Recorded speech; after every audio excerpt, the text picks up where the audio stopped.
நாம் இந்த காலை வேளையிலே மீண்டுமாக பிளஸ்ஸிங் சீரியஸில் நாம் தொடர்ந்து தியானிக்க போகிறோம். 56வது பகுதியிலே வாரத்திலே பிளஸ்ஸிங் சீரியஸிலே நாம் தொடர்ந்து தியானிக்க போகிறோம். பரிசுத்த ஆவியானவர் தாமே நம்மோடு இன்றைக்கு பேச போகிற வார்த்தை என்னவென்றால், யோசுவா 14வது அதிகாரம் 13-14 வசனத்தை நாம் வாசிக்க கேட்போம். Joshua chapter 14 verse 13 and 14. அப்பொழுது யோசுவா எப்புன்னேவின் குமாரனாகிய காலேபை ஆசீர்வதித்து எபிரோனை அவனுக்கு சுதந்திரமாக கொடுத்தான். ஆதலால் கேசியான எப்புன்னேவின் குமாரனாகிய காலேப் இஸ்ரவேலின் தேவனாகிய கர்த்தரை உத்தமமாய் பின்பற்றினபடியினால் இந்நாள் மட்டும் இருக்கிறபடி எபிரோன் அவனுக்கு சுதந்திரமாயிற்று. அழகான வார்த்தையை இந்த காலை வேளையிலே கர்த்தர் நம்மோடு இடைவிட போகிறார். வசனம் சொல்லுகிறது, யோசுவா நமக்கு தெரியும், மோசேக்கு அடுத்ததாக ஜோஷுவா தான் இஸ்ரவேல் ஜனங்களை லீட் பண்ணுற ஒரு மிகப்பெரிய லீடராக இருக்கிறார். லீடர்ஷிப்பில் இருக்கிற அந்த லீடர் ஜோஷுவா எப்போனின் குமாரனாகிய யாரை கூப்பிட்றாரு? காலேபை ஆசீர்வதித்து எபிரோனை அவனுக்கு சுதந்திரமாக கொடுத்தான். ஆதலால் கேனாசியான எப்ரோனியன் குமாரனாகிய காலேப் இஸ்ரவேலின் தேவனாகிய கர்த்தரை எப்படி பின்பற்றினானா? உத்தமமாய் பின்பற்றினான். இந்த ரெண்டு வார்த்தையை நல்லா நோட் பண்ணிக்கோங்க. காலேபை ஆசீர்வதித்தான் முதல் வசனத்தில், இரண்டாவது வசனத்தில் கர்த்தரை அவன் உத்தமமாய் பின்பற்றினபடியினார். ரெண்டு வார்த்தையை அண்டர்லைன் பண்ணிக்கணும். இந்த ரெண்டு தான் ரொம்ப முக்கியமானது. ஆங்கிலத்தில் என்ன சொல்லப்படுது? Then Joshua blessed Caleb son of Jephunneh and gave him Hebron as his inheritance. So Hebron has belonged to Caleb son of Jephunneh the Kenites even since, because he followed the Lord the God of Israel wholeheartedly. முழு இருதயத்தோடு கர்த்தரை தேடினான் என்று சொல்லப்படுகிறது. உத்தமமாய் தேடினான் என்ற வசனம் சொல்லப்படுது. இன்றைக்கு நம்ம பார்க்க போகிற தலைப்பு என்ன தெரியுமா? காலேபின் ஆசீர்வாதம். சொல்லுங்க, காலேபின் ஆசீர்வாதம். சொல்லுங்க, காலேப்ஸ் பிளெஸ்ஸிங். காலேப்ஸ் பிளெஸ்ஸிங். இப்போ காலேபின் ஆசீர்வாதத்தை குறித்து நம்ம பார்க்கணுன்னா, காலேபை குறித்து சில சரித்திரங்களை நம்ம தெரிஞ்சுக்கணும். காலேபு யார்? காலேபின் சரித்திரம் ரொம்ப முக்கியம். காலேப்ஸ் ஹிஸ்ட்ரி நம்ம பார்க்க போகிறோம்.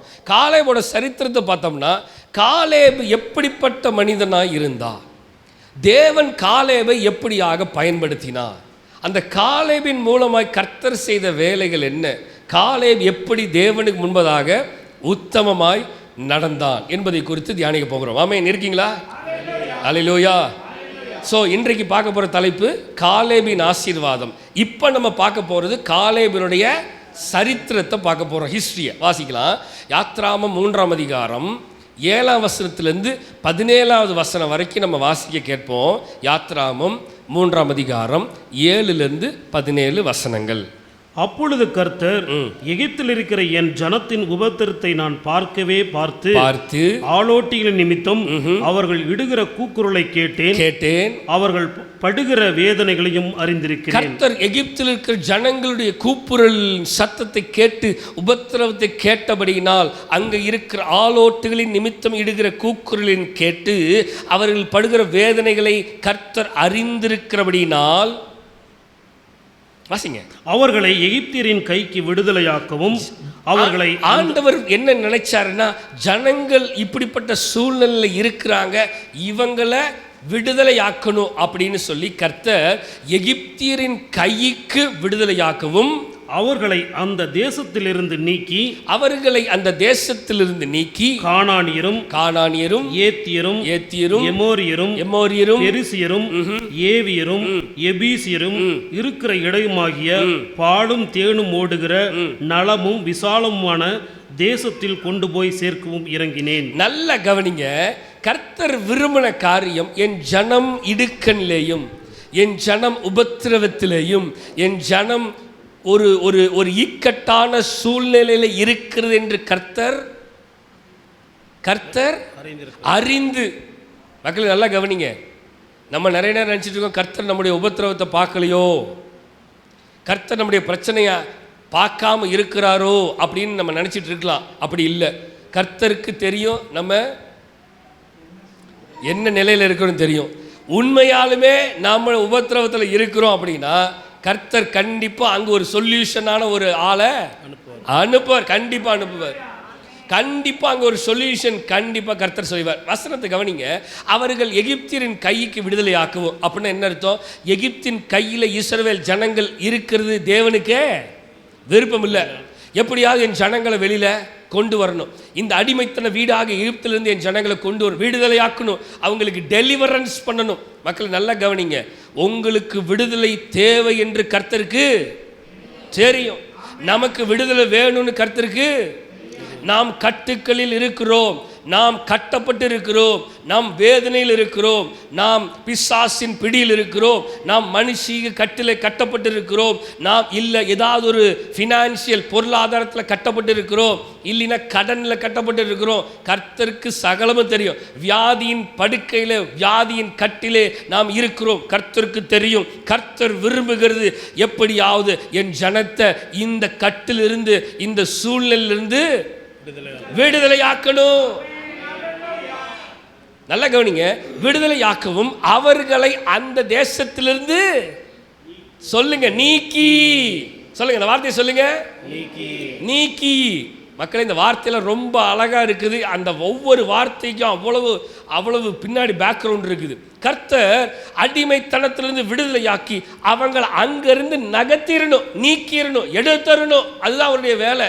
அப்ப கர்த்தர் இந்த காரியத்துக்காக என்ன செய்யறாருன்னா அவங்களுக்கு வேற ஒரு இடத்தை வச்சிருக்கார். என்ன இடம் பாருங்களேன். வேற இடம் எப்படி தெரியுமா? பாலும் தேனும் ஓடுகிற நலமும் விசாலமுமான தேசத்தில் கொண்டு போய் சேர்க்கவும் இறங்கினேன்.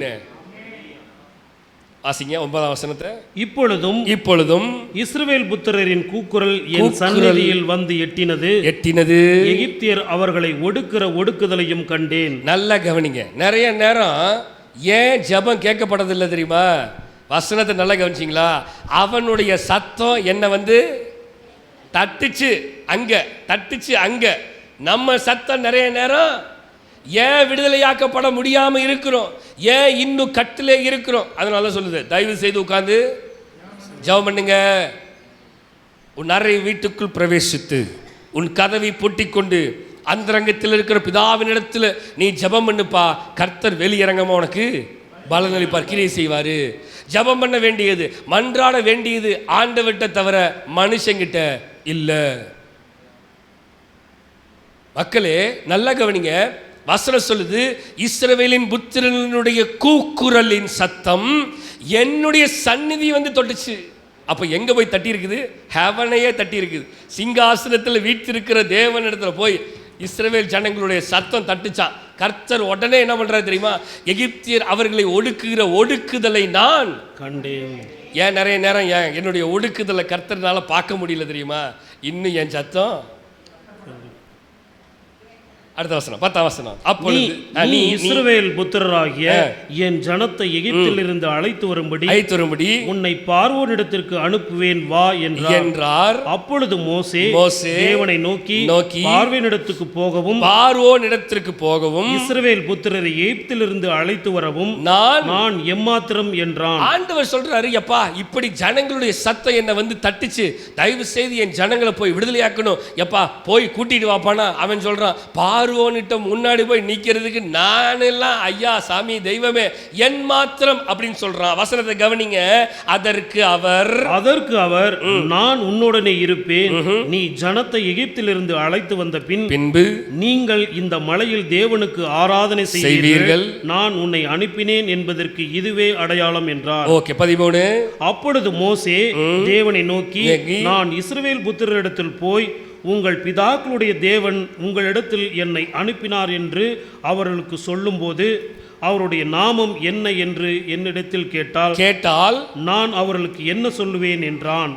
அதற்கு தேவன், இருக்கிறவராகவே இருக்கிறேன் என்று மோசேயிடம் சொல்லி, இருக்கிறேன் என்பவர் என்னை உங்களிடத்தில் அனுப்பினார் என்று இஸ்ரவேல் புத்திரரே சொல்லுவாயாக என்றார். சரி.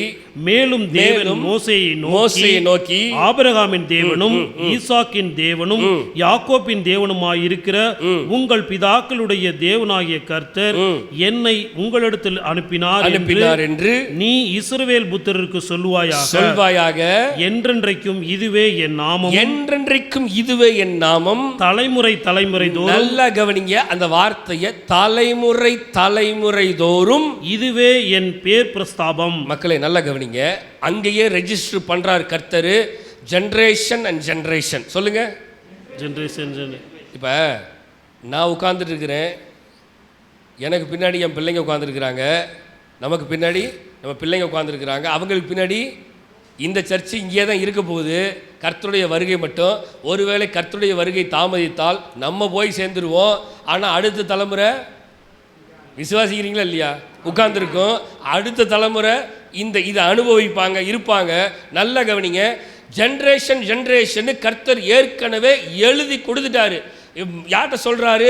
ஆண்டவர் மோசேட்ட பேசும் பொழுது, தலைமுறை உனக்கு பின்னாடி வரவனுக்குன்னு இது தெரியணும், உனக்கு பின்னாடி வரவனுக்கும் இது அறியணும், இதுதான் நடந்த விஷயம் அப்படிங்கிறத கர்த்தர் தெளிவாய் அந்த வரலாற்றை அங்க பதிக்கிறாங்க. பாருங்க மக்களை, இருக்கீங்களா? வரலாறு முக்கியம், ஹிஸ்டரி ரொம்ப முக்கியம். ஏன்னா பேக்ரவுண்டு என்ன நடந்துச்சு, எப்படி நடந்துச்சு. இந்த சபையின் மேல், இந்த கல்லின் மேல் என் சபையை கட்டுவேன், பாதாளத்தின் வாசல்கள் மேற்கொள்வதில்லை என்று ஆண்டவர் சொன்னார். அந்த வார்த்தையை கர்த்தர் இன்றைக்கு வரைக்கும் நிறைவேற்றிட்டு இருக்கார். ஒரு கல்லின் மேல் ஒரு கல் இராதபடிக்கு சபை இடிக்கப்படும் சொன்னார். இடிக்கப்பட்டு தான் இருக்குது இன்னைக்கு வரைக்கும். இனிமேலும் கட்டிட்டு தான் இருக்கிறாரு. எல்லா வார்த்தைகளும் கர்த்தர் சொன்னவைகள் நிறைவேறி கொண்டுதான் இருக்கிறது. அப்ப தலைமுறையா இதெல்லாம் தெரிஞ்சு வச்சுக்கணும், பிள்ளைகளுக்கு சொல்லணும். அதனால தான் நம்ம நிற்கிறோம். அடுத்த தலைமுறைக்கு சொல்லிக் கொடுக்கணும். இதுதான் சபை, இதுதான் காரியம், இதுதான் தேவன், இவர் இப்படி செய்வார், இதெல்லாம் நடக்கும், நீ உண்மை உத்தமமாக வேலை செய்யணும், கர்த்தர் அப்பதான் ஆசீர்வதிப்பார். சரித்திரத்தை சொல்லணும். அல்லேலூயா. மக்கள் இருக்கீங்களா? வசனம் சொல்லுது அழகா, இதுவே என் நாமம் என்று நீ இஸ்ரவேல் புத்திரருக்கு சொல்லணும். இஸ்ரவேல் புத்திரருக்கு நீ சொல்ல வேண்டி, இதுவே என் நாமம். தலைமுறை தோறும் இதுவே என் பேர் பிரஸ்தாபம் சொல்றாரு. வாசிங்க. நீ போய் இஸ்ரவேலின் மூப்பரை கூட்டி அவர்களிடத்தில் ஆபிரகாம், நல்ல கவனிங்க, அவர்களிடத்தில் நீ சொல்ல வேண்டியது என்னது? ஆபிரகாம், ஈசாக்கு, யாக்கோபு என்பவர்களுடைய தேவனாய் இருக்கிற உங்கள் பிதாக்களுடைய தேவனாகிய கர்த்தர் எனக்கு தரிசன விஷன்ல வந்து உங்களை நிச்சயமாய் சந்தித்து எகிப்தில் உங்களுக்கு செய்யப்பட்டதை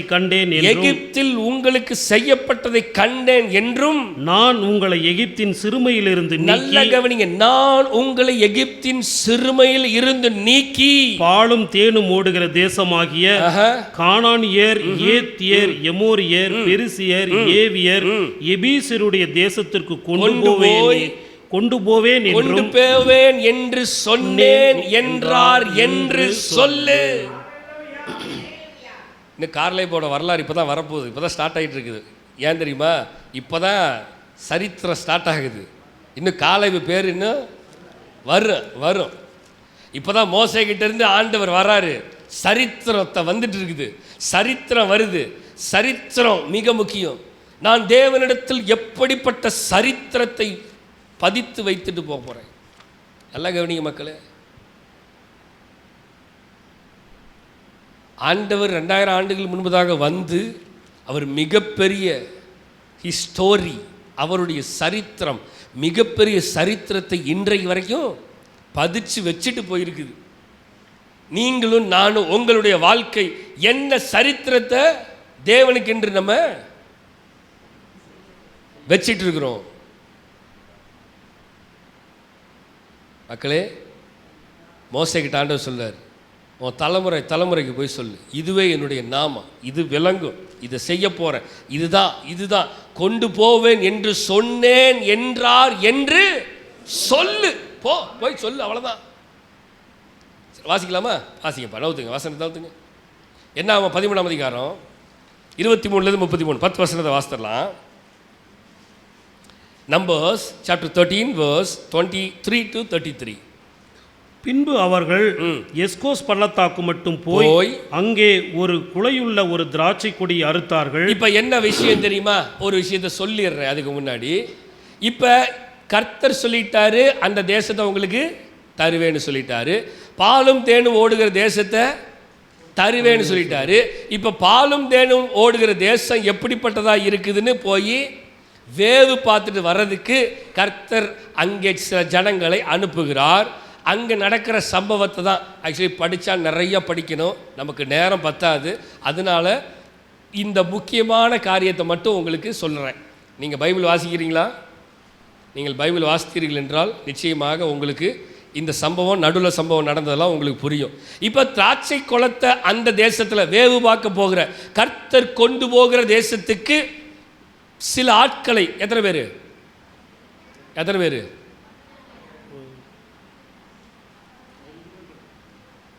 சரி வசனத்தை வாசிச்சிடலாம். அப்படியே ஜனங்களுக்கு அப்படியே புரிஞ்சிடும். வாசிக்கலாமா? வாசிக்கலாம். பின்பு அவர்கள் எஸ்கோல் பள்ளத்தாக்கு மட்டும் போய் அங்கே ஒரு குலையுள்ள ஒரு திராட்சை கொடியை அறுத்தார்கள். அதை ஒரு தடியிலே 2 பேர் கட்டி தூக்கி கொண்டு வந்தார்கள். மக்களே, திராட்சை பழத்தை, திராட்சை கொலையை எப்படி தூக்க முடியும்? நம்ம போய் இப்போ கடையில் போய் வாங்குறீங்க, திராட்சை பழம் வாங்குறீங்க, திராட்சை கொலை எவ்வளோ பெருசு இருக்கும்? இப்படி தூக்கிடுவோம். ஆனால் இங்கே இருக்க திராட்சை கொலையை எப்படி தூக்குனாங்களா? ஒரு தடியை வச்சு சொருவி தடியில் கட்டி முன்னாடி ஒருத்தன் பின்னாடி ஒருத்தன் 2 பேர் திராட்சை கொலையை, ஒரு திராட்சை கொலையை 2 பேர் தூக்கிட்டு போகிறாங்களாம். அப்போ எவ்வளோ பெரிய திராட்சை கொலைன்னு பாருங்கள். ஒரு ஆள் உயரத்துக்கு இருந்தது. சாஸ்திரத்தை வாசிக்கலாம். மாதுளம்பழங்களிலும் அத்திப்பழங்களிலும் சிலவற்றை கொண்டு வந்தார்கள். ஓகே, எல்லாத்துலயும் சிலவற்றை கொண்டு வராங்க. இஸ்ரவேல் புத்திரர் அங்கே அருந்த திராட்சை கொலை நிமித்தம் அவ்விடம் எஸ்கோல் பள்ளத்தாக்கு எண்ணப்பட்டது. திராட்சை பழத்தை அறுத்தனால எஸ்கோல் பள்ளத்தாக்கு எண்ணப்பட்டது. அவர்கள் தேசத்தை சுற்றி பார்த்து 40 நாள் சென்ற பின்பு திரும்பி வந்தார்கள். அவர்கள் பாரான் வனாந்தரத்திலே இருக்கிற காதேசுக்கு வந்து மோசே ஆரோன் என்பவரிடத்தில் இஸ்ரவேல் புத்திரராகிய சபையார் எல்லாரிடத்திலும் சேர்ந்து அவர்களுக்கும் சபையார் அனைவருக்கும் சமாசாரத்தை அறிவித்து, என்ன சமாசாரம் பார்த்தோம் அப்படிங்கறத சொல்லி, தேசத்தின் கனிகளை அவர்களுக்கு காண்பித்தார்கள். கனிகளை நாங்க கொண்டு வந்தோம் பாருங்கன்னு காண்பித்தாங்க. அவர்கள் மோசேயை நோக்கி நீர் எங்களை அனுப்பின தேசத்திற்கு நாங்கள் போய் வந்தோம். அது பாலும் தேனும் ஓடுகிற தேசம்தான். அது அதனுடைய கனி. நல்லா கவனிங்க. நீங்க அனுப்பின தேசம் ஒரு நல்ல தேசம்தான். அது பாலும் தேனும் ஓடுகிற தேசம்தான். அதனுடைய கனிகளை பாருங்க, நல்ல டேஸ்டா இருக்குது, சூப்பரா இருக்குது, அவ்வளவு காய்ச்சி கொட்டி தீக்குது அப்படின்னு சொல்லிட்டு ஆசிங்க. ஆனாலும் அந்த தேசத்திலே குடியிருக்கிற ஜனங்கள், நல்லா கவனிங்க, ஜனங்கள் பலவான்கள் பட்டணங்கள் அரணிப்பானவைகளும் மிகவும் பெரியவைகளுமாய் இருக்கிறது. அங்கே ஏனாக்கின் குமாரரையும் கண்டோம். இப்ப என்ன சொல்றானுங்க? பழமெல்லாம் நல்லா தான் இருக்குது, ஆனா அங்க இருக்கிற ஜனங்கள் நம்மளை காட்டிலும் பலவான்கள். ஒரு விஷயத்தை நல்லா கவனிங்க. இஸ்ரவேல் ஜனங்களை பார்த்து நடுங்காதவன் எவனாவது இருக்கிறானா? சொல்லுங்க மக்களே. இஸ்ரவேல் ஜனங்கள் ஒரு கூட்டத்தை பார்த்து பயப்படாத ராஜா எவனாவது ஒருத்தன் இருக்கானா? இல்லை. பாலாக்குன்னு ஒருத்தன் இருக்கிறான். அவன் தூரத்தில் பார்த்த உடனே ஐயோ என்ன இவனுங்க வெட்டிகளி போல வந்து படுத்து கிடக்குறாங்க, எப்பா சீக்கிரம் போய் யாரை கூட்டு வா. சொல்லுங்க மக்கள், யாரை கூட்டு வர சொன்னாங்க? இன்னும் சத்தமே வரமாட்டேங்குது. டேய் சீக்கிரம் கொண்டு போய் அந்த தீர்க்கதரிசியை கூட்டிட்டு வாங்கடா பீலையாம. அவங்க ஜனங்கள் வந்துட்டாங்கன்னா நம்ம தேசமே காணாம போயிடும். அதனால அவன் வர்றதுக்கு முன்னாடி அவங்கள சபிக்கணும், சீக்கிரம் கூட்டிட்டு வா. அவன் சொல்றான், எப்படியா? அவன் சிங்கத்தை போல படுத்து தூங்கிட்டு இருக்கிறான், அவன் பீறிடுவான், அவன் நொறுக்கிடுவான், இவனே சொல்றான் வாயினால. மக்களே, ஒரு விஷயத்தை நல்லா கவனிங்க. இப்படிப்பட்ட ஜனத்தின் வாயிலிருந்து வருகிற வார்த்தை என்ன வார்த்தை? ஐயா எங்களை காட்டிலும் அவனுங்க, அவன் ஏனோக்கின் புத்திரர்லாம் அங்கே இருக்கிறாங்க, ஏனோக்கின் குமாரரை பார்த்தோம், ஐயோ கண்டிப்பாக நம்மளாலலாம் அவங்கள அடுத்த வசனத்தை வாசிக்கலாம். அமலேக்கியர் தென்புறமான தேசத்தில் குடியிருந்தவர்கள், ஏத்தியரும் எபூசியரும் எருமேரியரும் மலைநாட்டில் குடியிருக்கிறார்கள். ஒவ்வொருத்தரும் ஒவ்வொரு இடத்துல இருக்கிறாங்க. கானானியர் கடல் அருகேயும் யோர்தான் அண்டையிலும் குடியிருக்கிறார்கள் என்றார்கள். நல்ல கவனிங்க. அப்பொழுது காலேப் வந்துட்டாயா உள்ள. மோசேக்கு இருங்க நம்மாலே உள்ள வராரு. இப்பதான் யாரு? நம்ம ஹீரோ இப்பதான் வராரு. காலேபின் ஆசீர்வாதத்துக்கான தகுதி உள்ள ஒரு மனுஷன் உள்ள வரான். யார் அவன் பேர் சொல்லுங்க? காலேப். இவனுங்கெல்லாம் என்ன பேசுறான்னு தெரியுமா? நம்மளால மேற்கொள்ள முடியாது, அவன் பெரியவனா இருக்கிறான், அது அப்படி இருக்குது, இது இப்படி இருக்குது, நம்மளால முடியாதுன்னு சொல்லிட்டு இருக்கும் பொழுது உள்ளுக்குள்ள இருந்து ஒருத்தன் வரான். அப்பொழுது காலேப் மோசேக்கு முன்பாக ஜனங்களை அமர்த்தி, எப்பா ஒரு நிமிஷம் அமைதியா இருங்கய்யா, அமர்த்தி, நாம் உடனே போய் அதை சுதந்திரித்துக் கொள்வோம். அப்பா பயப்படாதீங்கப்பா, நம்ம இப்பவே கிளம்புவோம், இப்பவே போய். சரி, இதுக்கு முன்னாடி சொன்ன என்ன சொன்னா? ஒன்றும் பண்ண முடியாது, நம்மளாலலாம் முடியாது. ஐயா பழங்கள் எல்லாம் இனிப்பாக தான் இருக்குது, ஆனால் அங்கே இருக்க ஆட்கள் எல்லாம் பயங்கரம், நம்மளாலாம் போக முடியாது, அவன் நம்ம காட்டிலும் பலவான்கள். இவன் சொல்கிறான், என்ன சொல்கிறான்? இப்போவே போலவா. மக்களை இருக்கீங்களா? கவனிக்கிறீங்களா இல்லையா? என்னவா சொல்லுங்க, கவனிக்கிறீங்களா இல்லையா? இப்போவே போகலாம். அவன் போக வேணாங்கிறான், இவன் போகலான்னு சொல்லலை. இப்போ கிளம்புவா, உடனே சுதந்திரத்துக்குள்ள போனோம்னா நமக்கு தான் நாம் அதை எளிதாய் ஜெயித்துக் கொள்வோம் என்றான். மக்களை நல்லா கவனிச்சிக்கலாம். அவன் வாயிலிருந்து வந்த வார்த்தை என்ன? Easily we can capture them. முன்னாடி சொன்னவன் என்ன சொன்னா? நம்மளை காட்டிலும் பலவான்கள். கண்டிப்பா அவன் சொன்ன வார்த்தை பிக்கஸ்டா சொல்றான். இவன் சொல்ற வார்த்தை இருக்குதுலயே கம்மியா சொல்றான். எப்பா நம்ம போனா சுதந்திரத்துக்குள்ள ஈஸியா, நம்ம ஒன்று பெரிய லெவலில் போய் சண்டை ஓட்டலாம், ஈஸியா ஜெயம் எடுத்துடலாம்யா. வாசிங்க. அவனோட போய் வந்த மனிதரோ, அவனோட கூட போய் வந்த மனிதரோ, நாம் போய் அந்த ஜனங்களோட எதிர்க்க நம்மால் கூடாது. இப்ப பாருங்களேன், காலேப் என்ன சொல்றான்? ஈஸியா பிடிச்சிடலாயான்னு சொன்னா, காலேப் கூட போனவன் என்ன சொல்றான்? மக்களை சொல்லுங்க வசனத்தை. நம்மனால இப்போ ஒரு வீட்டில் 4 பேர் இருந்தா, சொந்தக்காரங்களில் 2 பேர் முடியுமா? ஃப்ரெண்ட்ஸில் 2 பேர் செஞ்சிடலாம்டா அப்படியுமா வேகத்தில்? 2 பேர் டே நம்ம செஞ்சுக்கிச்சு மாட்டிக்கிட்டோம்னா என்ன பண்ணுறது? எல்லா கூட்டத்துலேயும் இப்படி ஒரு 2 பேர் பின் வாங்கிறதுக்குன்னே நிற்பான். நம்ம செஞ்சிடலாம் அப்படின்னா சிலர்லாம் முடியாது. இப்போ இவன் சொல்கிறான் காலேபு, நம்ம போனோம்னா ஈஸியாக அடிச்சிடலாம்யா. ஆனால் அவன் சொல்கிறான், என்ன சொல்கிறான்? நாம் போய் வந்த மனிதரை பார்த்தா, போய் வந்த ஜனங்களோடு எதிர்க்க நம்மாலே கூடாது, அவர்கள் நம்மை பார்க்கலும் பலவான்கள் என்றான். மக்களே நல்லா கவனிங்க. இஸ்ரவேல் ஜனங்கள் தேவனால பலப்பட்ட ஜனம். என்னதுங்க சொல்லுங்க? ஆனால் அவன் வாயிலிருந்து வருகிற வார்த்தை என்ன? சரி, எத்தனை பேர் நீங்கள் முடியும்னு சொல்லியிருக்கிறீங்க? எத்தனை பேர் நீங்கள் முடியாதுன்னு சொல்லியிருக்கிறீங்க? எத்தனை பேர் 2மே சொல்லியிருக்கிறோம்?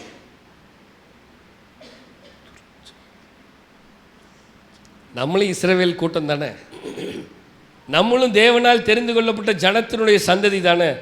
நிறைய நேரம் நான் அடிக்கடி பசங்கிட்ட தான் சொல்லுவேன், முடியாதுங்கிற வார்த்தையை வாயிலிருந்து சொல்லவே கூடாது. நீ தெரியலையா, ரைட் வா கற்றுக்கோ, ஆனால் செய்ய முடியாதுன்னு சொல்லவே கூடாது. ஏன் தெரியுமா? இந்த சந்ததி செய்ய முடியாதுன்னு சொல்லுகிற சந்ததி. ஏன் தெரியுமா? இஸ்ரவேல் சந்ததி, கர்த்தரால் வந்த சந்ததி முடியாதுங்கிறத சொல்லவே கூடாது. மக்களே இருக்கீங்களா இல்லையா? கர்த்தர் அப்படிப்பட்ட அபிஷேகத்தை நம்ம மேல வச்சிருக்கிறாரு. அவன் பாலாக்கு சொல்றான், எப்பா துஷ்ட மிருகம் போல படுத்து கிடக்கிறான், அவங்கிடலாம் சண்டை போட முடியாது. கர்த்தர் அப்படிப்பட்ட ஒரு அபிஷேகத்தை, ஜனத்தை கர்த்தர் மற்றவனுக்கு முன்னாடி அவன் பார்த்து நடுங்கிற மாதிரி வச்சிருந்தாரு. ஆனால் இஸ்ரவேல் ஜனம் வாயிலிருந்து வர வார்த்தை என்ன? எப்பா நம்மளாலலாம் அவனுல ஈஸியெல்லாம், அவன் நம்ம காட்டிலும். வாசிங்க. நாங்கள் போய் சுற்றி பார்த்து வந்த தேசம் தன் குடிகளை பட்சிக்கிற தேசம். அவன் பாருங்களேன், ஒரு வார்த்தை கூட அவன் வாயிலிருந்து பாசிட்டிவா கூட போனவன் ஒருத்தன் கூட பாசிட்டிவா பேசல. அந்த குடிகள் அவனைய பட்சிக்கிற தேசம். நாங்கள் அதிலே கண்ட ஜனங்கள் எல்லாரும் மிகவும் பெரிய ஆட்கள். ஏன் நீ மிகப்பெரிய ஆள் உனக்கு தெரியாதா? அங்கே ராட்சச பிறவியான ஏனாக்கின் குமாராகிய அவன் கண்ணு முன்னாடி எப்ப பார்த்த ஏனாக்கியர், ஐயோ அவன் வந்து நிக்கிறானே. இப்ப பாருங்களேன், ஒண்ணுமே இல்லாத கோலியாத்தை முறியடிக்க செய்கிற சந்ததிங்கிறதை இவன் மறந்துட்டான். புரியுதுங்களா? எல்லாத்தையும் மறந்து நிறைய நேரம் இப்படிதாங்க சூழ்நிலையை பார்த்து நம்ம கண்ணு நிறைய நேரம் அடைக்கப்பட்டிருது. ஒரு பிரச்சனையை பார்த்த உடனே நமக்குள்ளே மாம்சீகமான சில கிரியைகள் வர ஆரம்பிச்சிருது. கர்த்தர்லாம் உள்ளதான் இருக்கிறாரு. எப்படி சொல்லுங்க? கர்த்தருடைய ஆவியில எனக்குள்ளதான் இருக்குது. ஆனா அதை ஓவர்டேக் பண்றது என்னது? மாம்சீக ஆவி. வசனம் சொல்லுது, ஆவி உற்சாகம் உள்ளதுதான், ஆனா மாம்சம் பலவீனம் உள்ளதான். சூழ்நிலையை பார்த்த உடனே எப்படி இதை மேற்கொள்றது? நம்ம நிறைய நேரம் இதை கையாள முடியாம தான் நிறைய நேரம் நம்ம பின்வாங்குறோம். கர்த்தர் இன்னைக்கு சொல்லுகிறது, காலேபின் ஆசீர்வாதத்தில் கர்த்தர் இன்னைக்கு கற்றுக் கொடுக்கிறது, முடியாதுங்கிறது சொல்லவே. காலேபுனாவே என்ன தெரியுமா? முடியாதுங்கிறது சொல்லவே மாட்டேன். முடியும்யா சொல்லுங்க. காலேபுனா யாரு? முடியும். காலேபின் ஆவி எனக்குள்ள இருக்கணும். காலேப்ஸ் ஸ்பிரிட் எனக்குள்ள இருக்கணும். முடியாதுங்கிறது வார்த்தைக்கு இடமே. அவன் சொல்றான் பாருங்க வசனம், அங்கே ஜனங்கள் நெகட்டிவாவே பேசுறான். அங்கே ராட்சத பிறவியான ஏனோக்கின் குமாரனை ராட்சதரையும் கண்டோம், நாங்கள் எங்கள் பார்வைக்கு எப்படி இருக்கிறோம்? வெட்டி கிளிகளை போல. யாராவது இவங்கிட்ட கேட்டானா நீ எப்பறம் அவன் பார்வையில் இருக்கிறேன்னு சொல்லுங்க மக்களே. யாராவது கேட்டானுங்களா? கேட்கல. இவனாவே நினைச்சுக்கிறான் முடியாதியா. நம்ம அவன் பார்வைக்கு சின்னதா தெரியும். நம்மனால இவன் அவனையே அண்டர் எஸ்டிமேட் பண்றான். சொல்லுங்க. நிறைய நேரம் நம்ம யாருங்கிறத நம்ம தகுதியவே மறந்து we underestimate ourselves in many situations. ஆவியானவர் பேசுறாரா நம்மள்ட்ட? நம்மளால முடியும், ஆனா நிறைய நேரம் நம்மளையவே அண்டர் எஸ்டிமேட் பண்ணி இதுவாக்கும் அதுவாக்குன்னு நம்மளையே போட்டு உருட்டி செய்ய முடியுங்கிறதையும் செய்ய முடியாதுன்னு இந்த பிசாசு காதுக்குள்ள வந்து இந்த ஈங்கிற கொசு இருக்கு பார்த்தீங்களா? கொசு வந்து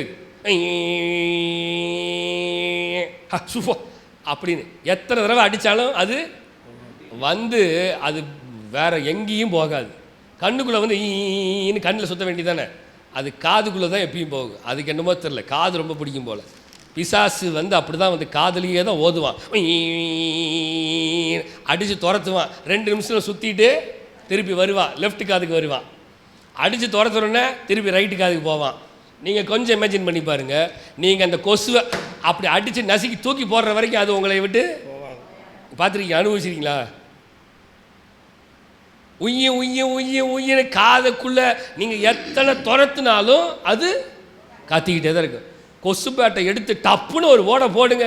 அதுக்கப்புறம் மக்களே நல்லா கவனிங்க, இதுதான் நம்ம வாழ்க்கை, இதுதான் நம்ம வாழ்க்கை. நிறைய நேரம் என்னால் முடியும், ஆனால் பிசாசு என் காதுக்குள்ளே வந்து அப்படிமா உடனே என்ன ஆயிடுது? இல்லை முடியாது தான் போல. ஒரு டவுட்டு, ஒரு அவ்விசுவாசம்.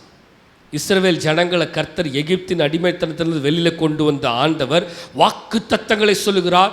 நான் உன்னை எந்த கடினமான ஜனம், எபூசியரும் ஏனோக்கியரும் பெரிசியரும் அவனும் இவனும் இருக்கிற இடத்துக்கு தான் நான் உன்னைய கர்த்தர் வாக்கு எல்லா பொல்லாத மனுஷனுக்குள்ளதான் உன்னைய கொண்டு போக போறேன்னு சொல்லியும் இவன் சொல்றான், ஐயா முடியாது. மக்களே, அவன் சொல்றான் பாருங்க, அவர்கள் பார்வைக்கு நாங்கள் எப்படி இருந்தோம்? வெட்டி கிளிகளை வாசிங்களேன். அவர்கள் பார்வைக்கும் நாங்கள் எங்கள் பார்வைக்கு வெட்டி கிளிகளை போல இருந்தோம், சரி அவர்கள் பார்வைக்கும் அப்படியே இருந்தோம் என்று சொல்லி இப்படி இஸ்ரவேல் புத்திரருக்குள்ளே தாங்கள் சுற்றி பார்த்து வந்த தேசத்தை குறித்து துர்ச்செய்தி பரப்ப செய்தார்கள். என்ன செய்தியா? துர்ச்செய்தி. நமக்குள்ளேயும் நிறைய பேர் இருக்கிறேன். இதேமாரி காலேபு கூட இருக்கிற 10 பேர் இருந்தாங்க தெரியுமா? அதே மாதிரி காலேபு கூட இருக்கிற மாதிரி நம்ம கூடயும் நிறைய பேர் இருக்கிறான். எதை பறக்கிறதுக்கு? ஆமாம், நற்செய்தியை காட்டிலும் துர்ச்செய்தியை பரப்புறதுனா ரொம்ப பிடிக்கும். இந்த வேலையை நற்செய்திக்கு நல்ல வேலை செய். இந்த வேலையை எங்கே செய்ய? சுவிசேஷம் சொல்கிறதுக்கு வேலை செய்ய மாட்டான். இந்த வேலையை ஊழியம் செய்ய மாட்டான். அதெல்லாம் செய்ய மாட்டான். இந்த வேலையை ஆமாம் அங்கே ஒரு சர்ச் இருக்குதுயா வாங்கயா சொல்லுங்க சொல்ல மாட்டான். ஆனால் ஆலயத்தை கெடுக்கிறதுனா சொல்லுங்க, ஆளுக்கு முன்னாடி போய் போஸ்ட் அடிச்சு விட்டுவானுங்க. ஏன் தெரியுமா? அங்கே நடந்தது தான். இஸ்ரவேல் ஜனத்துக்குள்ளேயே கூட்டத்துக்குள்ளேயே காலேபு கூடயே போயிட்டு வந்தவனே எதை பரப்புறானா? துர்ச்செய்தியை பரப்புகிறான். இன்னொன்று தெரியுமா? டைம் இல்லை, நேரம் இல்லை. நீங்கள் அடுத்த அதிகாரம்லாம் வீட்டுக்கு போய் வாசித்து பாருங்கள். அடுத்த அதிகாரத்தில் காலேபு சிலர் கல் எடுத்து அவனை கல்லெடுத்து அடித்து காலேபை கொல்றதுக்கு ரெடி ஆகிட்டாங்க. ஏன் தெரியுமா? இவன் சொல்கிறத கேட்டு உள்ளுக்குள்ளே போனீங்கன்னா நம்ம செத்து போயிடும்டா அப்படின்னு காலேபை அடுத்த அதிகாரம் நீங்கள் வீட்டுக்கு போய் தயவுசெய்து வாசித்து பாருங்க. அடுத்த அதிகாரத்தில் காலேபை கல் எடுத்து அடித்து அவனை கொல்றதுக்கும் சில ஜனங்கள், இஸ்ரவேல் ஜனங்கள் துணிந்தார்கள். அப்போதான் அது வரைக்கும் நம்மால் அமைதியாக இருந்தார். யார் தெரியுமா? சிங்காசனத்தில் வீற்றிருக்கிறார் தெரியுமா? அது வரைக்கும் கொஞ்சம் அமைதியாகவே இருந்தார். அதுக்கப்புறம் இதுக்கு மேலே வேலையாக நீ கல் எடுத்துட்டில்ல, இப்போ நான் என் கல் எடுக்கிறேன் பார். என்ன கல்? கல் என்னன்னா என்னது? கல்லுன்னா இதுதான் தோரா. நியாயப்பிரமாணம் தான் கல் அப்படிங்கிறது. தோரா தான் நியாயப்பிரமாணம். நான் என் கல் எடுக்கிறேன் பார். கர்த்தருடைய கோபம் ஜனங்கள் மேலே வந்துச்சு. வாசிக்கலாமா? என்ன ஆகுமோ 14ஆம் அதிகாரம் 26லேருந்து 35 வசனத்தை வாசிக்கலாம். என்ன ஆகுமோ 14ஆவது அதிகாரம் 26லேருந்து 45 வரைக்கும். சாரி 35 வரைக்கும். அங்கே 45 போட்டிருக்கு. 35 வரைக்கும் வாசிக்கலாமா? பின்பும் கர்த்தர் மோசேயையும் ஆரோனை நோக்கி, எனக்கு விரோதமாய் முறுமுறுக்கிற இந்த பொல்லாத சபையாரை எதுவரைக்கும் பொறுப்பேன்? என்னவா பொல்லாத சபையார்? ஆண்டவர் டேரக்டா பேச ஆரம்பிச்சிட்டார். யார்கிட்ட பேசுறாரு? மோசேகிட்டையும் ஆரோன்ட்டையும் கர்த்தர் டேரக்டா பேசுறாரு. எனக்கு விரோதமாய் முறுமுறுக்கிற இந்த பொல்லாத சபையாரை எதுவரைக்கும் பொறுப்பே? இஸ்ரவேல் புத்திரர் எனக்கு விரோதமாய் முறுமுறுக்கிறதை கேட்டேன். எனக்கு கேட்குது. அவன் பேசுறதெல்லாம் எங்க அதுக்கு கேட்டுட்டு தான் இருக்குது. வாசிங்க. நீ அவர்களுடைய சொல்ல வேண்டியது என்னவென்றால், நல்ல கவனிப்பா, நீ அவர்களோடு சொல்ல வேண்டியது என்னன்னா, நீங்கள் என் செவிகள் கேட்க சொன்ன பிரகாரம் உங்களுக்கு செய்வேன் என்பதை என் ஜீவனை கொண்டு சொல்லுகிறேன் என்று கர்த்தர் உரைக்கிறார். என்ன சொல்லிட்டாரு? இல்ல மேல நீங்கள் என் செவிகள் கேட்க சொன்ன பிரகாரம். என்ன ஆண்டவர் செவி கேட்க சொன்னா பேசுனா? மக்களே, ஆண்டவர் காது கேட்கிற அளவுக்கு என்ன பேசினாங்க இஸ்ரவேல் ஜனங்கள்? நாங்க வந்து கானானுக்குள்ளலாம் போக மாட்டோன்னு உன் வாயினால சொன்னதை என் காது கேட்டுச்சுல்ல, அதை நான் அப்படியே நீ என்ன சொல்லுறியோ, நீ என்ன பேசுறியோ அதை நான் அப்படியே செய்வேன். மக்களே, நீங்களும் நானும் சும்மா விளாண்டுட்டு இருக்கிறோன்னு நினச்சிட்டு இருக்கீங்களா? கர்த்தர் எல்லாத்தையும் கேட்டுட்டு தான் இருக்கிறார். நீங்கள் என்ன பேசுகிறீங்க, நான் என்ன பேசுகிறேன், நம்ம என்ன பேசுகிறோம், சபை என்ன பேசுது, விசுவாசிகள் என்ன பேசுகிறாங்க, வெளிஜனங்கள் என்ன பேசுது, யார் யார் என்னென்ன எல்லாமே யாருக்கு தெரியும்? கேட்டுகிட்டே இருக்கிறார். தெளிவாக வசனம் சொல்லுது, நீங்கள் என் செவிகள் கேட்க சொன்ன பிரகாரம் உங்களுக்கு செய்வேன். நீ என்ன பேசுறியோ ரிப்பீட்டு சொல்லுங்க. நீ என்ன பேசுனியோ எங்க சொல்லுங்க. என்னங்க சொல்ல மாட்டேங்கிறீங்க? நீ என்ன பேசுறியோப்பா அது உனக்கு ரிப்பீட்டு. அவ்வளோதான். மக்களே, பேசும்பொழுது கவனமாக பேசணும். யார்கிட்ட? யார்கிட்ட வேணாலும் அப்படின்ட்டாங்க. தேவன் ஒருவர் எல்லாவற்றையும் கேட்டுக்கொண்டிருக்கிறார். நான் ஒன்றும் பண்ணலப்பா, நீ என்ன பேசுனியோ அதை உனக்கு திரும்ப அப்படியே வாசிங்களேன். இந்த வனாந்தரத்தில் உங்கள் பிரேதங்கள் விழும். உங்களில் 20 வயது முதல். இந்த வசனங்களை படிக்கும் பொழுது பயங்கரமா இருக்கும். கர்த்தர் சொல்றார் இந்த. ஆனா ஒரு விஷயத்தை நல்லா கவனிங்க. 3-4 அதிகாரத்துக்கு முன்னாடி கர்த்தர் வாக்குத்தத்தமா தெளிவா சொல்லிட்டாரு, நான் உன்னைய உள்ள கூட்டிட்டு போவேன்னு சொல்லிட்டாரு. அந்த தேசத்துக்குள்ள நீங்க போவீங்கன்னு கர்த்தர் சொல்லிட்டாரு. சொல்லியும் வாக்குத்தத்தத்தை பெற்றுக்கொண்டவர்கள் அதை நம்பல. கர்த்தர் சொன்ன தரிசனத்தை அவன் நம்பல. கர்த்தர் சொன்ன வாக்குத்தத்தங்கள் அவன் விரும்பல. அவன் சுயமா தான் நடந்தான். அதனால கர்த்தர் சொல்றாரு, இந்த வனாந்தரத்துல உன் பாடி பிரேதங்கள் விழும். உங்களில் 20 வயது முதல் அதற்கு மேற்பட்டவர்களாக எண்ணப்பட்டு உங்கள் தொகைக்கு உட்பட்டவர்களும் எனக்கு விரோதமாய் முறுமுறுத்தவர்களுமாகிய அனைவரின் பிரேதங்களும் விழும். ஒரு விஷயத்தை நல்லா கவனிச்சிங்களா? எவெல்லாம் எனக்கு விரோதமா, மக்களை நல்லா கவனிச்சிங்களா? நம்ம நினச்சிட்டு இருக்கிறோம் ஈஸிலி we can say, சபைக்கு விரோதமாக ஈஸியாக பேசிடலான்னு நினச்சிட்டு பேசிகிட்டு இருக்கிறோம். எப்படி ஊழியக்காரனுக்கு விரோதமாக ஈஸியாக எல்லாத்தையும் பேசிடலாம், முறுமுறுத்தரலாம்னு நினச்சிட்டு இருக்கிறோம். கர்த்தருடைய வார்த்தையை சொல்லுறது கவனிச்சிங்களா? எப்பா நீ எனக்கு விரோதமாகவும் சபைக்கு விரோதமாகவும் சபையார்ட்ட சொல்லு. சபையாரே என்ன வந்துச்சு வசனம்? சகோதரர் அன்பரசு என்ன வந்துச்சு வசனம்? சபையார்ட்ட சொல்லு, அப்படி தானே வந்துச்சு. ஆமாம், கர்த்தர் சபையாக தான் பார்த்தாரு. கர்த்தர் அங்கே குடும்பமாக தான் பார்த்தாரு. கர்த்தர் அங்கே ஜனங்களை வேறு விழித்து பார்க்கல. சபையார்கிட்ட சொல்லு, ஜனங்கள்கிட்ட சொல்லு, இவர்கள் முறுமுறுத்தார்கள், இவர்களில் யாரெல்லாம் முறுமுறுத்தார்களோ அனைவரும் விழுந்து சாவார்கள். மக்களே, தேவனிடத்தில் எப்பயுமே ஜாக்கிரதையாக இருக்கணும் நம்ம. ஆனால் நம்ம நினச்சிட்டு இருக்கிறோம் கர்த்தருடைய கிருபை தாங்கும், கர்த்தருடைய கிருபை தாங்கும். கர்த்தருடைய கிருபை தாங்கிறனால தான் சாகாம சில பலவீனங்களை மட்டும் கர்த்தர் கொடுக்குறார். என்னது புரியுதா இல்லைங்களா? புரியுதுங்களா இல்லையா? சாக அடிக்கணும்னு நினைச்சாருன்னா கர்த்தர் எல்லாத்தையும் போட்டு தள்ளிடுவார். ஆனால் கிருபை தாங்கிறனால தான் சாகாம அப்பப்போ பலவீனங்களை மட்டும் கொடுத்து, எப்பா இதில் அட்லீஸ்ட் இதில்னாச்சும் நீ மனம் திரும்பிடு. சரி வாசிக்கலாம், போகணும், நிறைய போக வேண்டியது இருக்குது. எப்புன்னேயின் குமாரன் காலேபும். நல்ல கவனிங்க, கர்த்தருடைய வார்த்தையை கவனிங்க.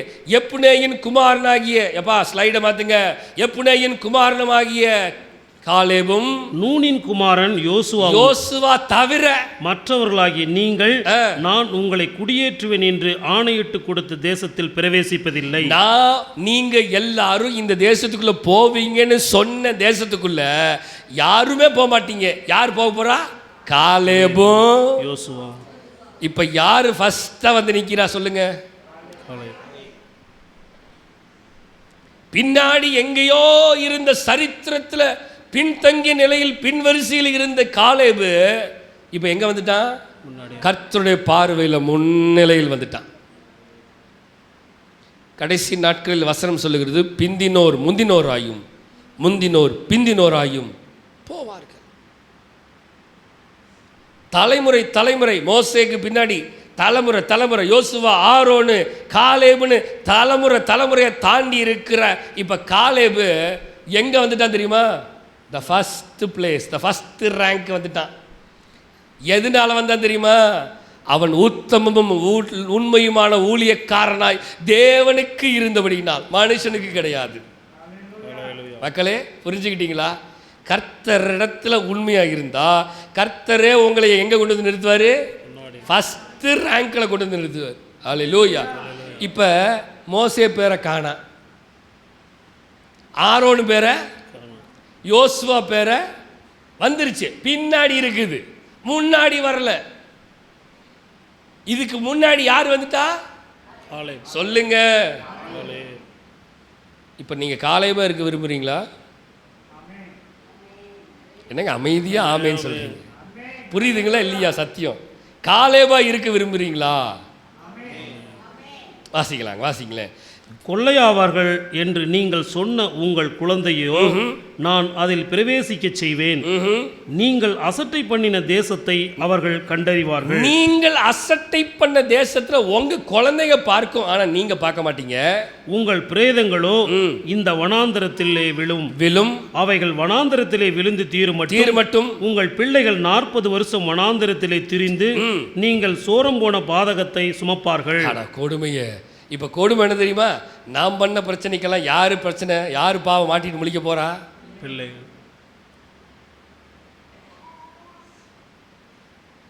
நம்ம பண்ற பிரச்சனைக்கெல்லாம் யாரு மாட்டுறா? என் பிள்ளையும் சேர்ந்து மாட்டுது.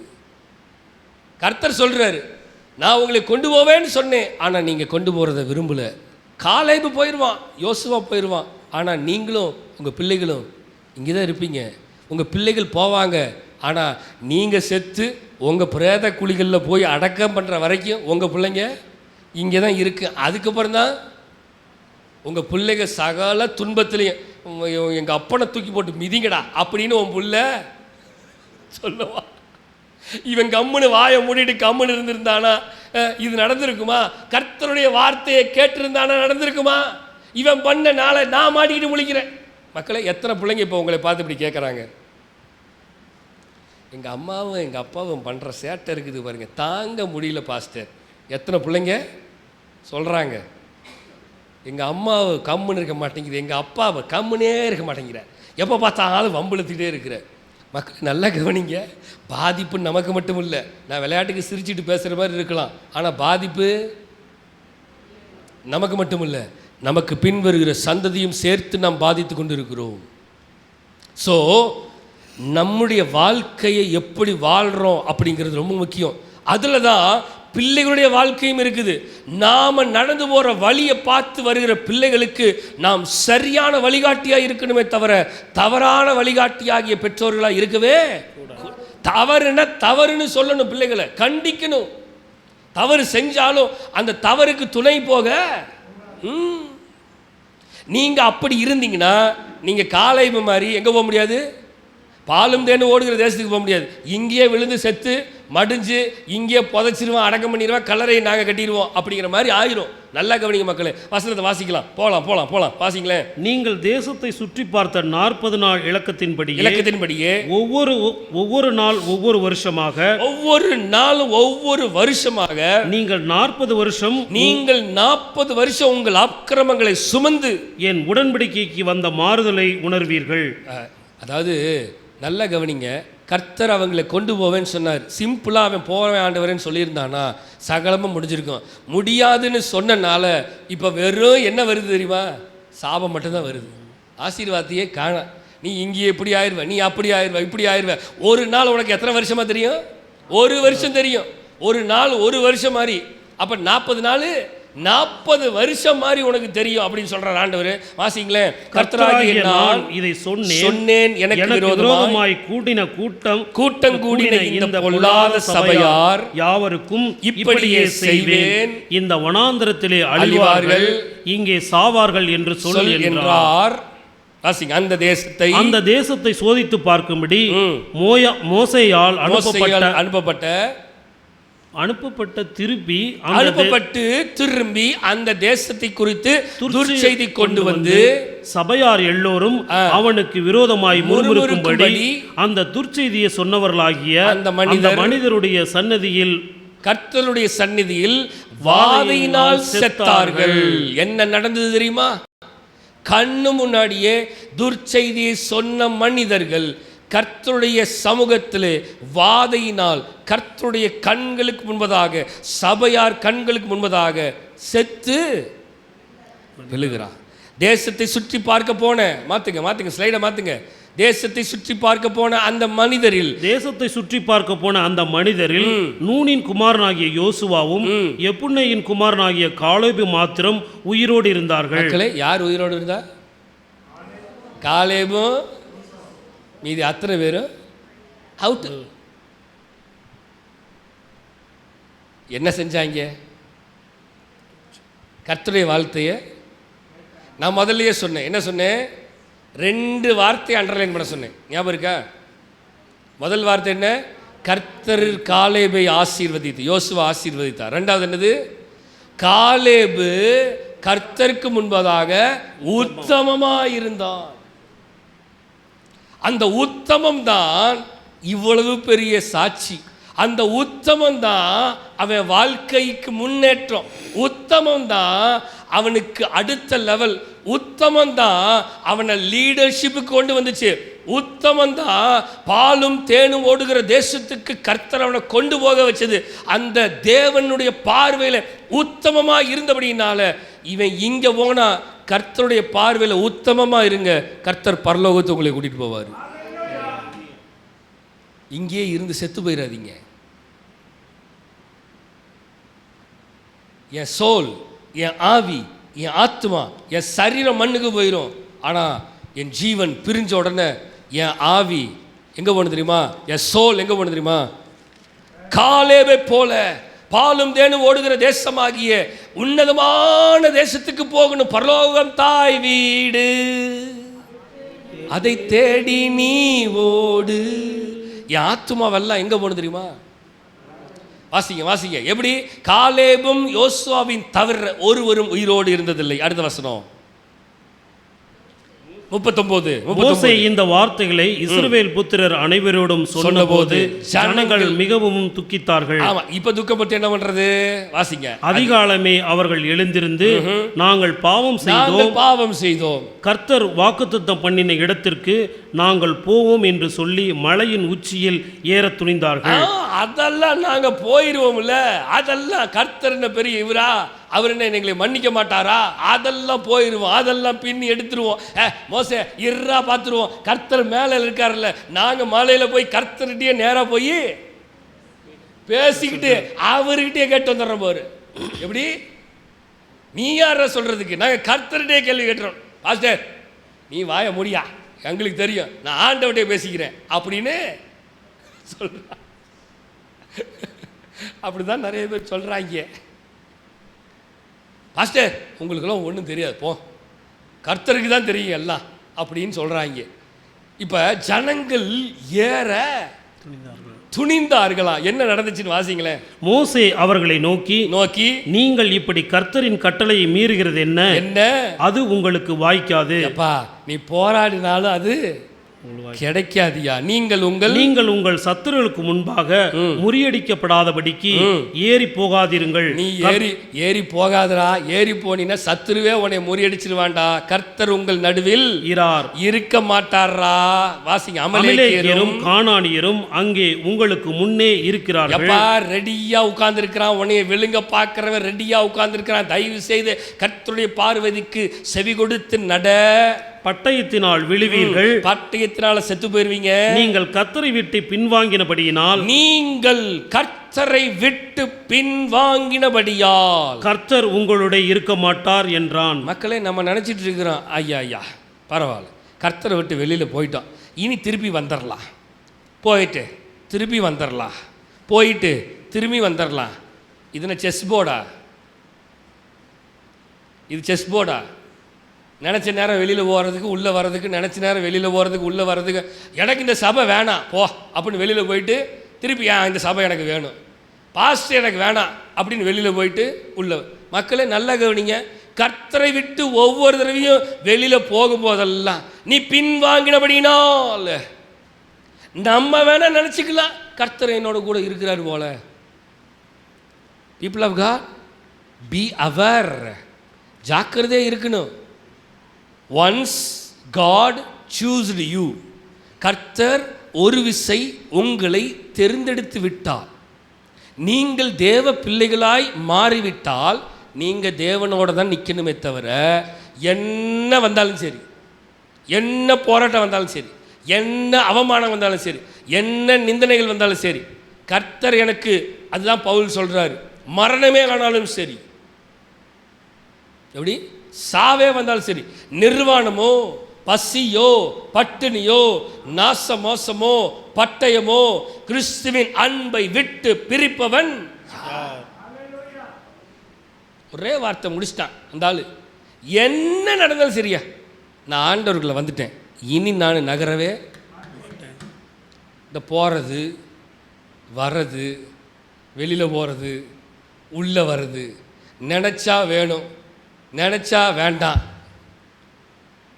செய்ய முடியாது, செய்ய முடியாது. நான் சொல்லலை, நானா சொல்கிறேன்? நான் பேசிகிட்டு இருக்கிறேன்னா இல்லை வசனம் பேசுதா? வசனம் என்ன சொல்லுது சகோதரரே? நீங்கள் கர்த்தரை விட்டு பின்வாங்கினபடியால் கர்த்தர் உங்களோட இருக்க மாட்டார். மெனி டைம்ஸ் நம்ம நினைச்சிட்டு இருக்கிறோம், அப்பா நம்ம எத்தனை தடவை வேணாலும் போயிட்டு வந்துடலாம் ஐயா. நல்லா தெரிஞ்சுக்கோங்க, கர்த்தரை விட்டு பின்வாங்கிட்டீங்கன்னா கர்த்தரை உங்க கூட இருக்க மாட்டாரு. பாத்துக்கப்பா. ஆனாலும் அவர்கள் மலையின் உச்சியில் ஏற துணிந்தார்கள். கர்த்தருடைய உடன்படிக்கையின் பெட்டியும் மோசேயும் பாளையத்தை விட்டு போகவில்லை. இப்ப மோசேயை விட்டு போகல, ஜனங்கள் தான் வம்பிழுத்துட்டு கிடக்குறாங்க. அப்பொழுது அமலேக்கியரும் கானானியரும் அந்த மலையிலே இருந்து இறங்கி வந்து அவர்களை முறிய அடித்து அவர்களை ஓர்மா மட்டும் துரத்தினார்கள். நல்லா கவனிச்சிங்களா? கர்த்தருடைய பெட்டியும் மோசையும் அப்படி ஜாலியாக உட்காந்துருக்காங்க. துரத்தப்பட்டவர்கள் யார் சொல்லுங்க? துரத்தப்பட்டவன் யாரு? ஜனங்கள் தான், மோசே கிடையாது. கர்த்தருடைய பெட்டியும் உடன்படிக்கை பெட்டியும் மோசையும் தேவ சமூகத்தில் அமர்ந்திருக்கிறார்கள். ஏன் தெரியுமா? கர்த்தருக்கு கீழ்ப்படிஞ்சபடினா. வராதிங்கடா, ஏறாதீங்கடா, துரத்திடுவாங்கடா, கொன்று விடுவாங்கடா, அத்தனை தடவை சொல்கிறான். காது விடுது கேட்கவே இல்லை. ஊனா கடைசியில் அடித்து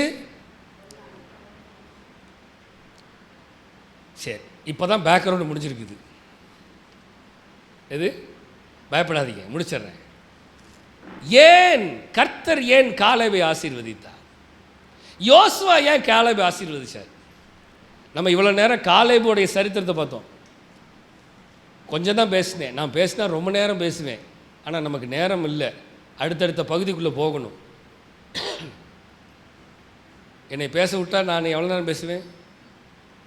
எவ்வளோ நேரம் வேணாலும் பேசுவேன் சத்தியத்தை. எனக்கு சத்தியம் பேசுகிறது ரொம்ப பிடிக்கும். ஆனால் நேரம் இல்லாத காரணத்தினால் நம்ம டக்குன்னு முடிக்கணும். காலேபு உண்மையும் உத்தமமாக இருந்தபடியினால தான் காலேபை கர்த்தர் அந்த அளவுக்கு உயர்த்தினார். எல்லாம் ஒரு விஷயத்தை தெரிஞ்சுக்கோங்க. இன்றைக்கு நம்ம பார்க்குற ஒரு காரியம், காலேபை கர்த்தர் ஏன் காலேபை ஆசீர்வதிச்சார்? யோசுவா ஏன் காலேபை ஆசீர்வதிச்சார்? காலேப் இஸ்ரவேலின் தேவனாகிய கர்த்தரை எப்படி பின்பற்றினானா? உத்தமமாய் பின்பற்றினபடினா. By following it perfectly. சொல்லுங்க, ஹிம்னு கூட கொடுக்கலாம். By following him perfectly. கர்த்தரை உண்மையாய் சரியா பின்பற்றினான். மக்களை நல்லா தெரிஞ்சுக்கோங்க, எந்த ஜனம் கர்த்தரை சரியாய் பின்பற்றுகிறதோ அந்த ஜனத்தோட கர்த்தர் என்றைக்கு நிற்பார். ஆமேன். சில வசனங்களை வாசித்து முடிக்க விரும்புகிறேன். உபாகமம் 5ஆம் அதிகாரம் 32, 33 வசனத்தை வாசிக்கலாம். Deuteronomy chapter 5 verse 32 and 33. உங்கள் தேவனாகிய கர்த்தர் உங்களுக்கு கற்பித்தபடியே செய்ய சாவதானமாயிருங்கள். வலதுபுறமும் இடதுபுறமும் சாயாதிருப்பீர்களாக. நீங்கள் சுதந்திரிக்கும் தேசத்திலே பிழைத்து சுகித்து நீடித்திருக்கும்படி உங்கள் தேவனாகிய கர்த்தர் உங்களுக்கு விதித்த வழிகள் எல்லாவற்றிலும் நடக்க கடவீர்கள். ரைட். இப்போ நல்லா கவனிங்க. காலேபு உத்தமமாக நடந்தான். இப்போ கர்த்தர் நம்மை பார்த்து இந்த கால வேளையில், எப்பா உனக்கு காலேபின் ஆசீர்வாதம் வேணுமா? நீ எப்படி பின்பற்றணும்? You want to follow me perfectly. உத்தமமாக பின்பற்றணும். அதுக்கு வசனம் சொல்லுது, உங்கள் தேவனாய் கர்த்தர் உங்களுக்கு கற்பித்தபடியே செய்ய சாவதானமாக இருங்கள். அப்படின்னா கர்த்தர் உங்களுக்கு சொல்லி கொடுத்ததை விட்டு விலகவே கூடாது. வலதுபுறமும் இடதுபுறமும் சாயாம இருந்து நீங்கள் சுதந்திரிக்கும் தேசத்தில் பிழைத்து சுகித்து நீடித்திருக்கும்படி உங்கள் தேவனாய கர்த்தர் உங்களுக்கு விதித்த விதிகளில் எல்லாவற்றிலையும் கர்த்தர் சொல்றார். இதுதான் ரூல்ஸ். விதி என்னது? விதிமுறைகள், வழிமுறைகள். கர்த்தர் சொல்ற வழிமுறைகள், கர்த்தர் சொல்ற விதிமுறைகள். இதுதான் வழி. இந்த வழியில போ. எந்த பக்கம் போனாலும் உடன் இருந்து இதுதான் வழி என்று பேசுவார். எப்படி? கர்த்தர் அவர்கிட்ட கேட்கணும், ஆண்டவரே நான் போகிற வழி வலதுபுறம் இடதுபுறம் சாயாம கர்த்தருடைய வழிகளில் நான் நடக்கணும். அதுதாங்க உத்தமமா நடக்கிறது. என் வழியில போறது it's not a perfect thing. என்னுடைய இஷ்டத்துக்கு போறது அது ஜெபம் பண்ணணும். ஆண்டவர்கிட்ட கேட்கணும், ஆண்டவரே இதை செய்யிட்டா வேணாமா? எப்படி? கர்த்தர் செய்யணும் சொன்னார்னா செய், கர்த்தர் வேணான்னா விட்டுறணும், செய்யக்கூடாது.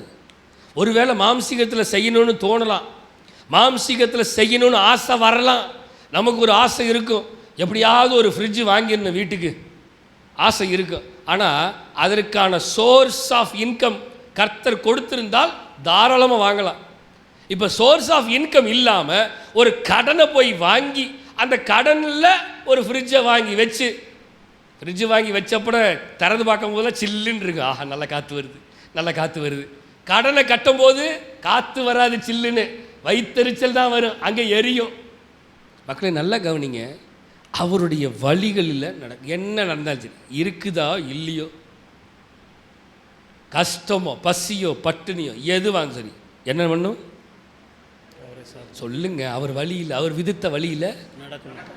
இதுதான் வலதுபுறமும் இடதுபுறமும் சாயாம நிலை. என்ன வந்தாலும் நிற்கணும், எது நடந்தாலும் நிற்கணும். அடுத்த வசனம் வாசிக்கலாம். நீதிமொழிகள் 3ஆம் அதிகாரம் 5-6 வசனத்தை வாசிங்களேன். நீதிமொழிகள் 3ஆம் அதிகாரம் 5-6 வசனங்கள் நான் முடிக்க விரும்புகிறேன். சில சுய புத்தியின் மேல் சாயாமல். நிறைய நேரம் நம்ம சாய்கிறதே எங்க தெரியுமா?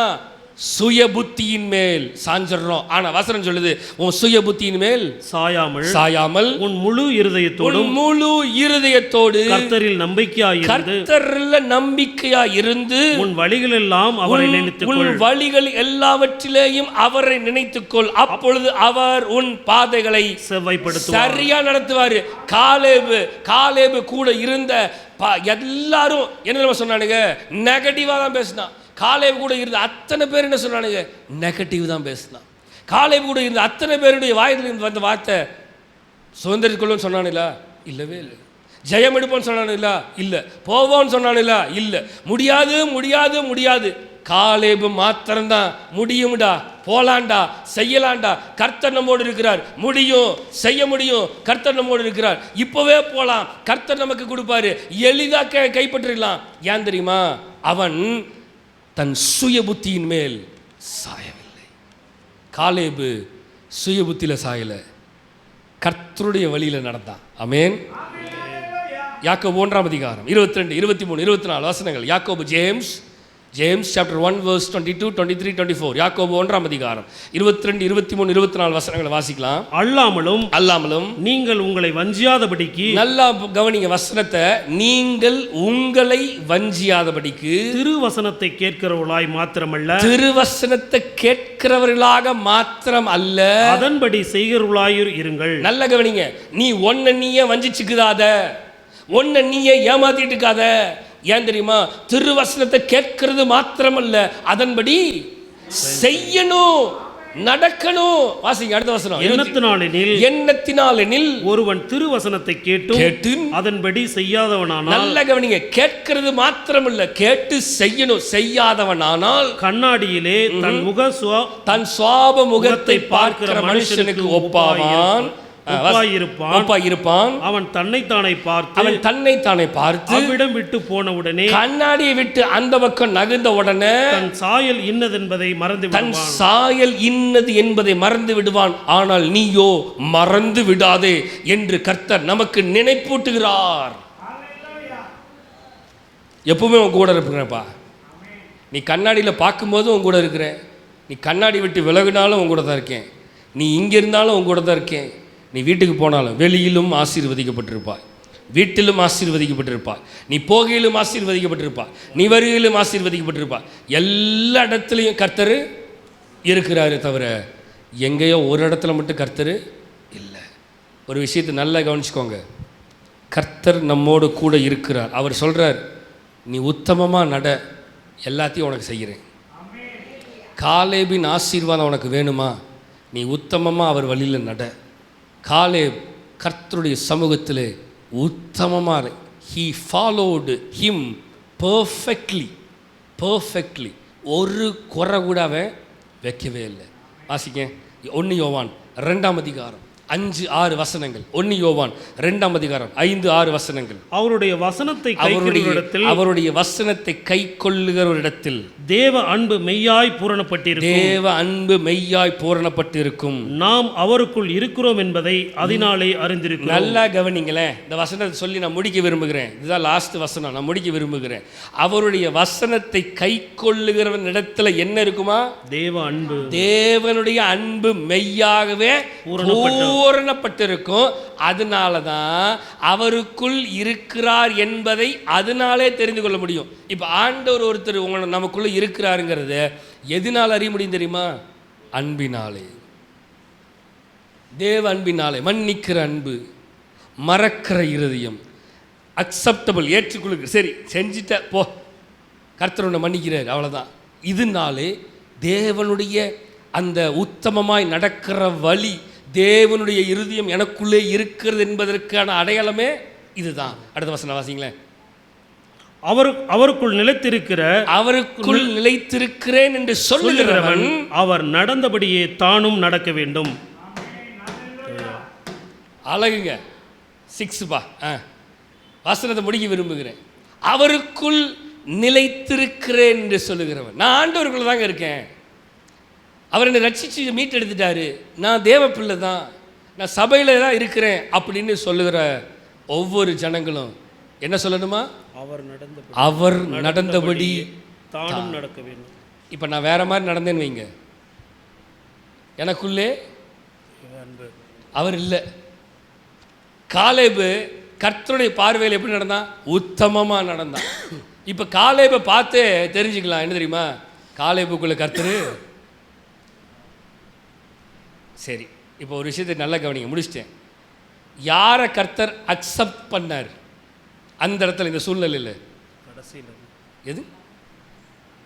காலேபுடைய சம்பவத்தில் இஸ்ரவேல் ஜனங்களில் கர்த்தர் யாருடைய வார்த்தையை அக்செப்ட் பண்ணார்? யாரை ஏற்றுக்கொண்டார்? யாரை தள்ளுனா? காலேபை மட்டும்தான் கர்த்தர் அக்செப்ட் பண்ணார், வேற எவனையுமே. ஏன் சொல்லுங்க? கர்த்தர் தெரியும், நல்லா தெரியும் அவர் இருதயத்துக்கு. எப்பா, இவன் இருதயத்துக்குள்ள யார் இருக்கேன் தெரியுமா? நான் இருக்கிறேன்.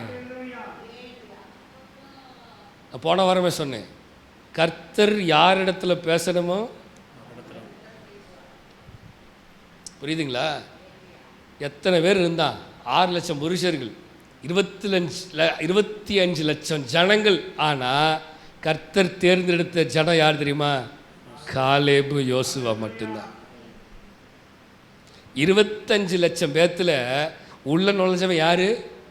2 பேர். கொஞ்சம் இமேஜின் பண்ணி பாருங்களேன். மீதி அத்தனை பேரும் தேவனுடைய வார்த்தைக்கு செவியே உத்தமமாய் நடக்க விரும்பவில்லை. இன்றைக்கு இதிலிருந்து கர்த்தர் நமக்கு கற்றுக் கொடுக்கிற காரியம், காலேபின் ஆசீர்வாதம் எனக்கு வேணும்னா காலேபை போல கர்த்தருடைய பார்வையில் எப்படி இருக்கணும்? உத்தமமாக நடக்கணும். கர்த்தருடைய பார்வையில் காலேபின் ஆசீர்வாதம் எப்படி? உத்தமமாக இருக்கணும். கர்த்தர் காலேபை ஆசீர்வதித்தது நோக்கம் என்ன தெரியுமா? அவன் உத்தமமாக இருந்தான் தேவனுக்குடைய பார்வையில். மனுஷன் பார்வையில் அவன் உத்தமமாக இருக்கணும். அவனுக்கு எல்லா ஜனங்களோட தான் போனான், எல்லா ஜனங்களோட தான் வந்தான். எல்லாரும் வேற வேற வேற வேற வேற சொல்கிறானுங்க, அவன் மட்டும் தனித்துவமாக நின்னான். ஜனங்கள் எல்லாரும் அவனை கல் எடுத்து அடிச்சுக்கிறதுக்கு, நாங்கள்லாம் ஒன்று பேசிகிட்டு இருக்கிறோம், நாங்களும் ஒரு குரூப்பாக நிற்கிறோம், நீ மட்டும் யாரா தனியாக பேசுகிறேன்னு கல் எடுத்து அடிக்கிறதுக்கு அடிப்பான். அப்பயும் காலேபு நிற்கிறான், அடிக்கடா பார்ப்பான், யார் சொன்னது சரின்னு பார்ப்பான். இப்போ இவனுக்கு கல் எடுத்தோன்னே கர்த்தரே இறங்கிட்டார். ஏன் தெரியுமா? அவன் தாயா உண்மையானவன். உண்மையானவனுக்கு விரோதமாக எலும்புகிறியா, உன்னையே தூக்குறேன் பார். மக்களே நல்லா கவனிச்சுக்கோங்க. உண்மையும் உத்தமமான ஊழியக்காரனே, நீ கொஞ்சத்தில் உண்மையுள்ளவனாயிருந்தால் காலேபை போல அநேகத்தின் மேல் அதிகாரியை வைப்பார். கண்களை மூடுவோமா? கண்களை மூடுவோமா? காலேபின் ஆசீர்வாதம் எனக்கு வேணும். கர்த்தர்ட்ட கேளுங்க, காலேபின் ஆசீர்வாதம் எனக்கு வேணும் ஆண்டவரே, காலேபின் ஆசீர்வாதம் எனக்கு வேண்டும், காலேபை போல் ஆசீர்வாதம் எனக்கு வேணும், காலேபின் ஆசீர்வாதம் எனக்கு வேணும். காலேபை எப்படி ஆசீர்வதித்தீரோ அதே போல ஆண்டவரே எங்களையும் ஆசீர்வதிங்க.